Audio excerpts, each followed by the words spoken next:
Hello and welcome to this edition of Dr. Clark's Living Classroom.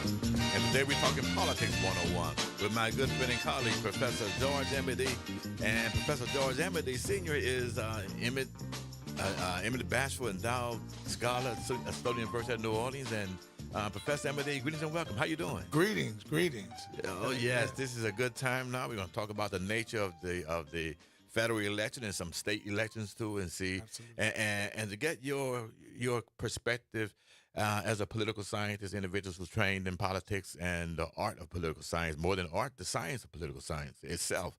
But I'd just like for you to talk to our listening audience and just give me your general perception of the presidential election and how it manifested itself with Trump and Harris. Yes, sir. Yeah, well, this particular election was somewhat of a surprise.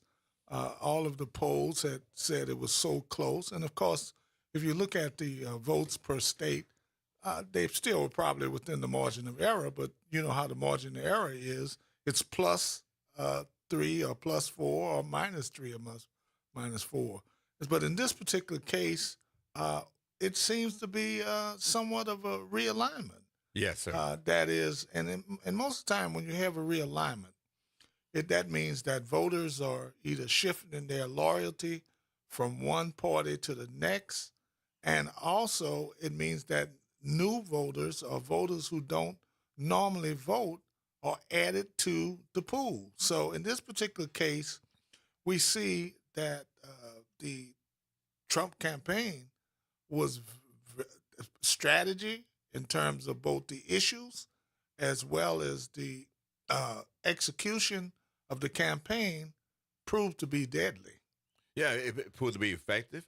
He had a small configuration of individuals who were loyal to him. He had a very, very tight box, should we say, of individuals who worked on his campaign and designed the campaign. But I like the fact that you mentioned the fact that it seems to be a realignment, and in this particular realignment, we're looking at now in particular, we're looking at those who come out of the Hispanic community, and we all recognize that the Hispanic community is not monolithic. However, there's a realignment with certain aspects of the Hispanic community, and perhaps maybe a realignment in terms of African American males. And, yes, sir. And males in general. Yes, sir. And males, you're absolutely correct. Males in general. Males in general. The gender gap. The gender gap. And in this particular case, what former President Trump was able to do was to bring in young black and white males who maybe had not voted before or weren't regular voters. Even on college campuses, fraternities were lined up, and a lot of it had to do with this. And we call it misogynistic. Yes, but it had to this promotion of the masculinity, the masculine profile, and that seemed to have worked for him, where the young males were black, white, and Hispanic. Black, white, and Hispanic. I mean, with Hispanics, Latinos, 47%. It may have been, and then with black males, maybe upwards of 20, 30%. So we're talking about a message that worked. Now, in terms of masculinity, and a lot of it could have to do with the fact that when Hillary Clinton ran, the message was, we don't want a white female.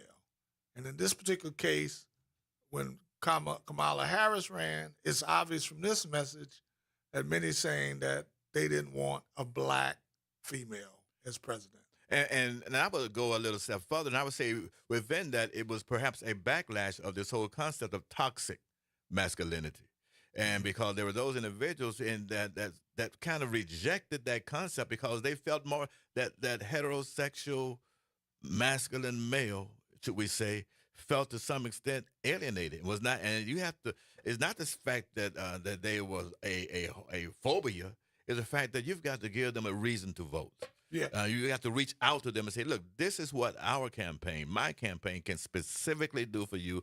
And we're not here to lecture you. We're just here to bring you into the fold and say what specifically can be done for you. Yes, sir. And that was done, kind of late. Very late. And that message was Once out there. it was done, once the polls revealed that there was, Yeah. there Once was they a knew it gap was a with real that group. problem. I mean, for a long while, both Biden and Harris were saying, well, we've done a lot for black folk, and so that definitely. But also, in addition to the issue of feminization of African American leadership, is also a kind of issue.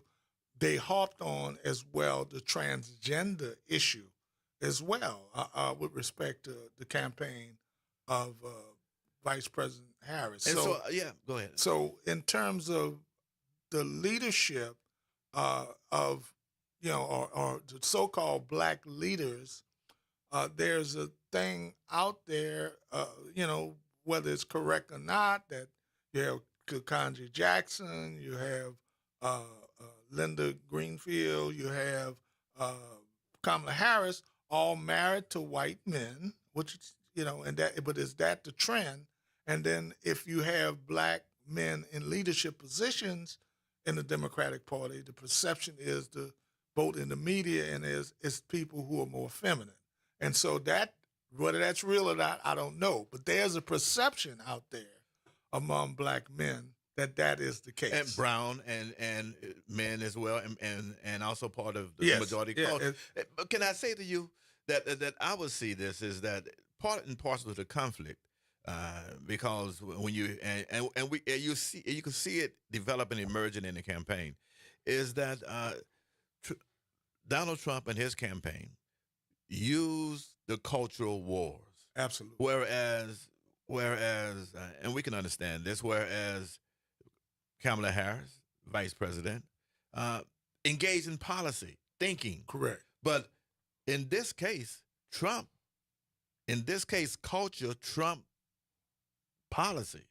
80 pages of policy or whatever it may be. Yes, sir. Well, I mean, not only did it trump it, but he also tied it to policy. The economy, and a lot of that was tied to immigration. Jobs, crime, housing. He had the tendency to say most of everything, drugs. Everything that's responsible had to do with that immigration piece, and I don't think they, and then this idea that I think they let go too early was the fact that the economy under Trump, in terms of the inflation, was more reasonable, and so that I think the issue of the economy and immigration were some of the top issues. It trumped, for his voters, democracy and abortion. Yes, sir. Now, you know what? And I want you to respond to this as well, is that, in political science, and you can recognize in political science and also in politics, demagoguery works. Absolutely. Demagoguery works. Absolutely. And he effectively ran a demagogue campaign. It was almost as if you were running for governor of Alabama, Georgia, Tennessee in Right. 1960 in 1965, and so, but yet it carried it to a national level, and then brought in some other more sophisticated elements to increase the base. And so, but demagoguery can be effective and is effective on on whatever side of the equation you may be. Absolutely. And it worked in places like Pennsylvania. Yeah. Of course, if you look at Michigan, you have that large Palestinian demographic up around Dearborn, and Vice President Harris didn't really have a way to address that. That seems significantly different from Biden. In fact, most of those, they didn't vote for Trump, but they voted for Jill Stein. And of course, we also kind of get caught into politics in the sense of the two-party system with respect to Democrats and Republicans. But the hanging Green fruit Party, out there is Libertarians. Well, but also as the independents. Yeah. And so Trump, we see, effectively courted the independent vote. So when and from a strategy standpoint, you can't just think in terms of Democrat and Republican. You also got to look at the large number of independents. Yeah, but and also before we move into some other aspects of this campaign, is that we find also that there was that I think that in terms of GOTV and getting out the vote, and this is, to a large extent this is anecdotal, but by the same token, we recognize you didn't feel the presence of a national campaign here in the state of Louisiana.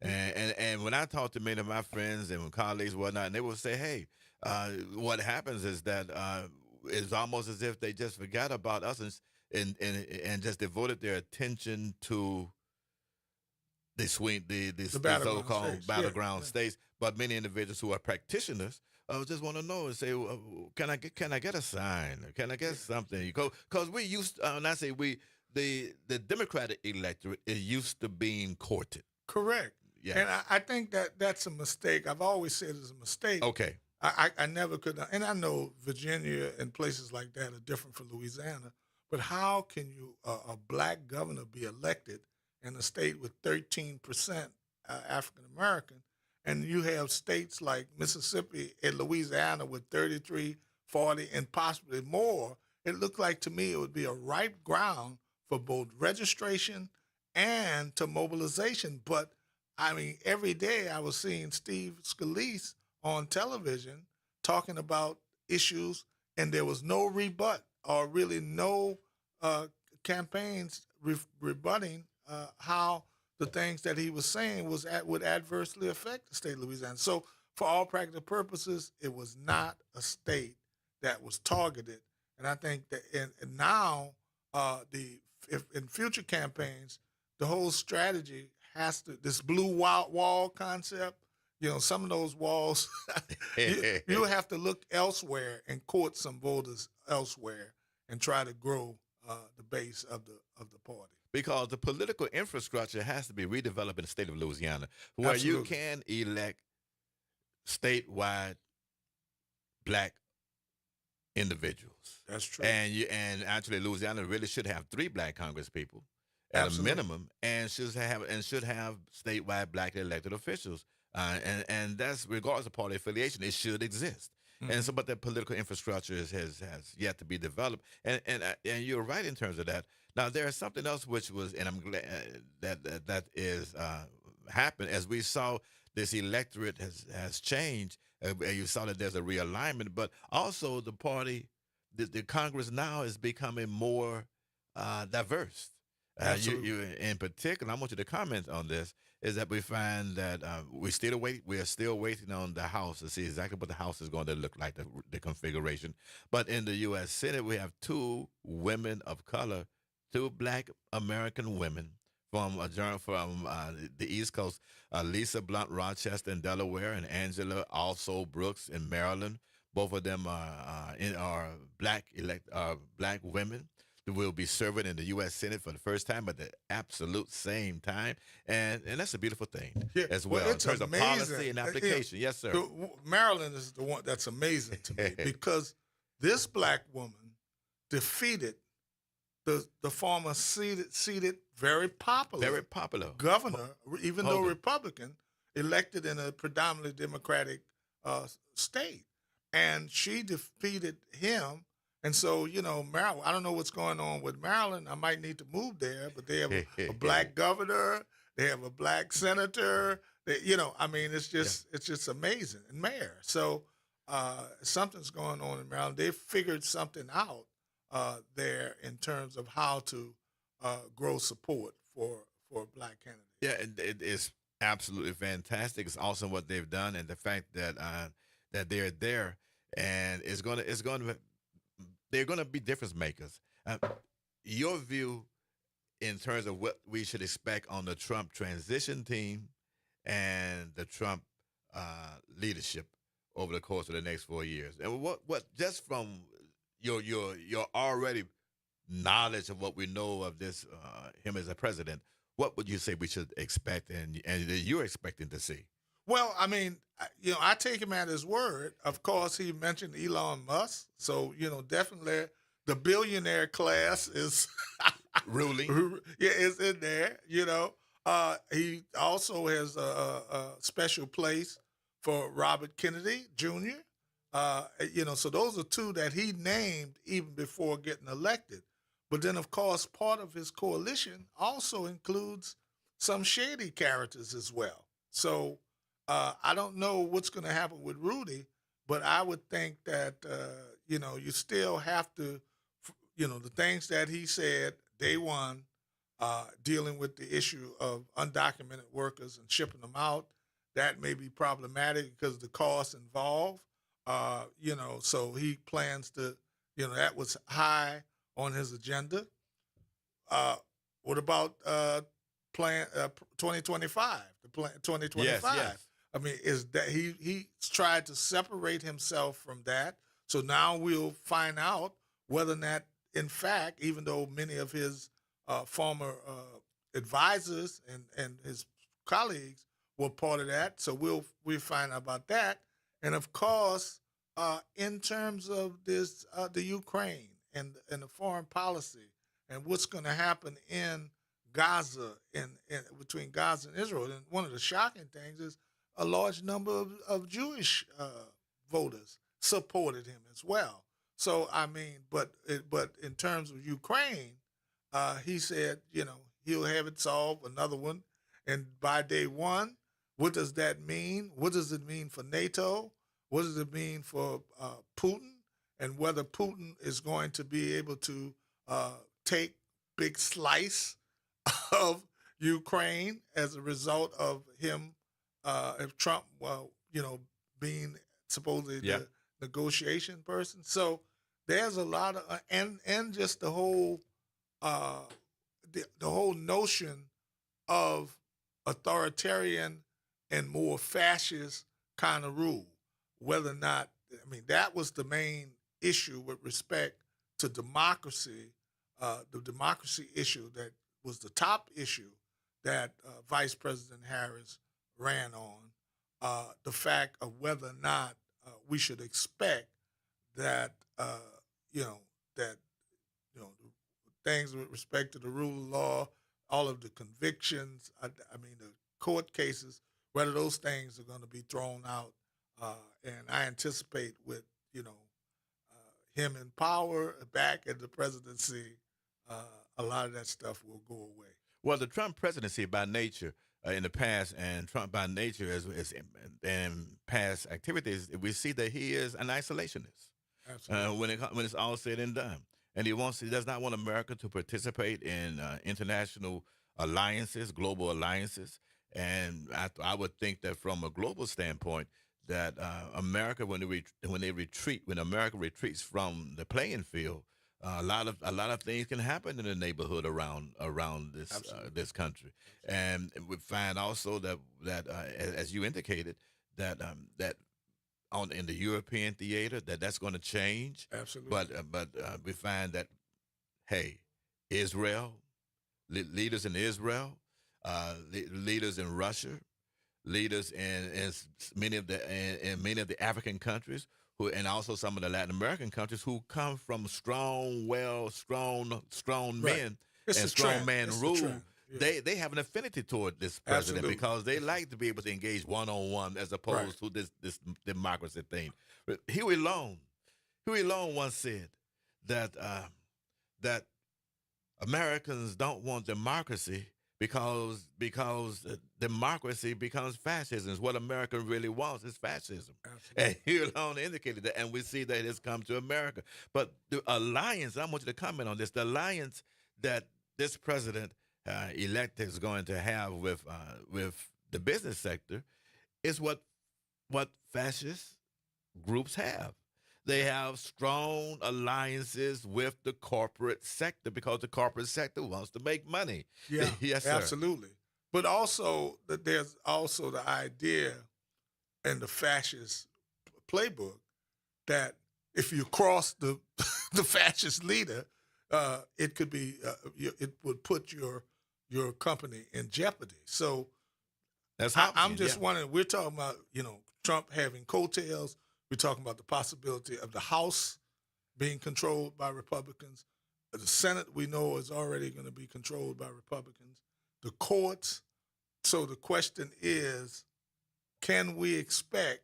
I mean, we hardly could expect any checks and balances Well, in the first, yeah. Trump administration. So the question is, what whether there will be anyone if the House doesn't become Democratic. We haven't seen. I mean, and then of course with the Senate, Mitch McConnell is stepping down, and he was probably somewhat of a stopgap. So the question to me becomes: is there any limit or any check about what can kind of put this president in some kind of position to compromise? Right. Well, what I would argue is that yes, indeed, there are no institutional checks now because of the nature of the control by one party. However, there's factions within the party, and because of these individuals now, they recognize that he will be a one-term weakened president. That many factions within the Republican Party are going to emerge. And that is going to be he talks about the enemy within. That is going to be the enemy within the factions that exist within the Republican Party, which could be Trump 4.0 that's one to the forward power. Right. So and that's there's one more faction. Trump over Trump, and that's one faction. Yes, because there's already the argument we've that seen five that families play. in the House. We've seen that play with Kevin McCarthy and the different factions in the House. So that is, you're absolutely correct. By factionalism is one of the things. But I'm assuming that initially there's going to be, as with most presidents, a honeymoon The period. first 100 days, then it's going to be on and Then popping. it's going to be on. So, but Vice President Kamala Harris, where does she go from here? Well, that's a good question. Yes. I don't see her now. Hillary went to the Senate, but she was already in the Senate. Yep. So I don't know. I think this is. I don't know. She's young enough to come back again. Nixon came back. I mean, if she has that kind of drive, it's not over. Yeah. I Bill don't Clinton know. came back. I just kind of see after this election, there's a need for some new, different leadership that has some right thinking about some reality about what's really going on among the various potential constituencies of the Democratic Party, especially the ones that they lost. And so, I think to some extent, she still represents that. But what kind of coalition do you suggest the Democratic Party? I know you have to do an autopsy on the party. What kind of coalition? Have they gone too far to the left, or what should you say they should do? Well, clearly one of the things that to win national elections. Clearly paying attention to black men. It has to be, whatever that alienation is between the Democratic Party and young black males especially, that has to be healed. The other thing is, you say come back. I don't know. I mean, if one thing that's clear from this election is that this country is not ready for a black woman of color to head this country. So, I mean, I hate to say that, but I think that's the message of the election. Notwithstanding all of the stumbles and the faults, but once again, I think you have to go back and look at the people and see what the people want and reframe the party in terms of what are the real needs of the people that you're trying to reach. And to me, to some extent, that didn't happen, especially with Biden, who said, "Well, it was his measure, and did an excellent job on the economy as it relates to Did Biden stay in too long? it. It may have been best for him to make that decision about stepping down much earlier. And then, of course, that would have allowed for a longer process and a more thorough process to vet out someone who would be more attractive. We say vet someone that would go through the various caucuses, the Yeah, go campaigning. through those. If he had done that earlier, I think they would be in better shape. Because recall that Vice President Harris came into, even though all of the party members decided they were going to support her, it was really the time factor that really helped her in terms of getting the support. It should have been probably it would have been better. I agree with you if he had stepped down earlier. Well, I would like to say this for the record, being a Howard University alumni and political science department, in particular, PhD from Howard University, and she was also a member of my mother's sorority, AKA. And so, I think that she did an excellent job, a beautiful job, and I would hate to see her disappear from the national conversation. And any final statements before we close down in Well, 20 I seconds? think Yes, we need sir. to watch and see what happened. I do think, however, it was really in bad taste, in my opinion, Yes, sir. to be at Howard, to have your closing thing, and then to not come out and greet your people. I just think that wasn't for, and was booed. So I don't think people. A good idea with the AKAs and good idea with Howard being at Howard, but I know it's hard to lose or to think you're going to lose, but I would have preferred for her to come out and greet the people. And greet the people. Well, see, that's something even the fascists understand. Even Mussolini understood. Yeah. He got to speak to the people. Yeah. And again, I want to thank you for joining me. And this is always outstanding. Absolutely. And again, this is Dr. Clark's One-on-One, The Living Classroom. You can follow me on all platforms of social media. And as always, it's been a pleasure.